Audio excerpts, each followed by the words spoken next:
Hello students, let's this question. The question says match list first with list second. यहाँ पे दो list दी हुई है, मैचिंग करनी है आपको उनकी. लिस्ट फर्स्ट के अंदर प्यूरिफिकेशन टेक्निक्स लिखी हुई हैं और लिस्ट सेकंड के अंदर प्रिंसिपल लिखे हुए हैं प्यूरिफिकेशन टेक्निक्स के.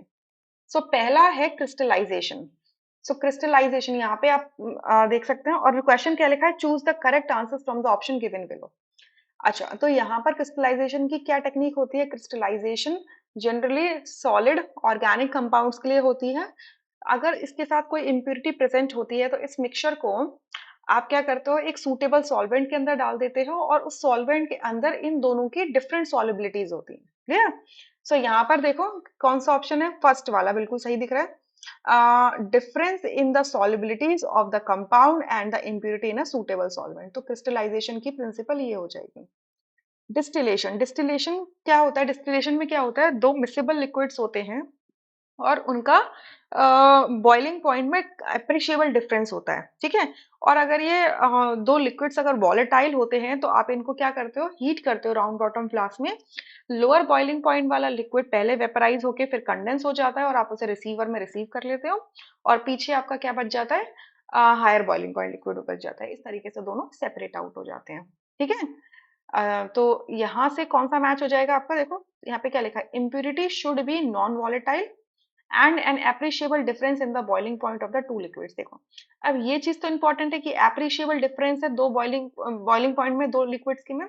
और अगर इम्प्यूरिटी आपकी नॉन वॉलेटाइल है तो बहुत अच्छी बात है. अगर नॉन वॉलेटाइल होने का मतलब क्या है कि उसका बॉइलिंग पॉइंट काफी ज्यादा हाई है. ठीक है? यानी कि एक सर्टेन टेम्परेचर रेंज पर वो क्या होगा, वेपराइज नहीं कर पाएगी. ठीक है? अच्छा, अदरवाइज दो लिक्विड्स ऐसे भी हो सकते हैं जिनमें एप्रिशिएबल डिफरेंस हो. क्लियर? सो डिस्टिलेशन का मैच हो जाएगा इसके साथ में. फ्रैक्शनल डिस्टिलेशन तब इस्तेमाल करते हैं, ये भी एक डिस्टिलेशन टेक्निक है, बट जब दो मिक्सेबल लिक्विड्स में जो बॉइलिंग पॉइंट है उनमें बहुत ही स्लाइट डिफरेंस होता है, मतलब बहुत ज्यादा गैप नहीं होता. तो आप अगर उसको अगर मिक्सचर को हीट अप करोगे, ठीक है, हीट अप करोगे तो दोनों लिक्विड्स उस सर्टेन टेम्परेचर रेंज में क्या होगा, वेपराइज करने लग जाएंगे. तो उनको सेपरेट आउट करने के लिए आप टेक्निक इस्तेमाल करते हो फ्रैक्शनल डिस्टिलेशन, जिसमें आप कंडेंसर और राउंड बॉटम फ्लास्क के बीच में एक और एपरेटस लगाते हो जिसको कहते हैं फ्रैक्शनेटिंग कॉलम. इस फ्रैक्शनेटिंग कॉलम में हायर बॉइलिंग पॉइंट वाला लिक्विड फटाफट से कंडेंस हो जाता है और वापस से राउंड बॉटम फ्लास्क के अंदर ही गिर जाता है. और लोअर बॉइलिंग पॉइंट वाला लिक्विड फ्रैक्शनेटिंग कॉलम में टॉप तक राइज करता है और कंडेंसर तक पहुंच जाता है और क्या होता है, कंडेंस होके रिसीवर में कलेक्ट हो जाता है. ठीक है?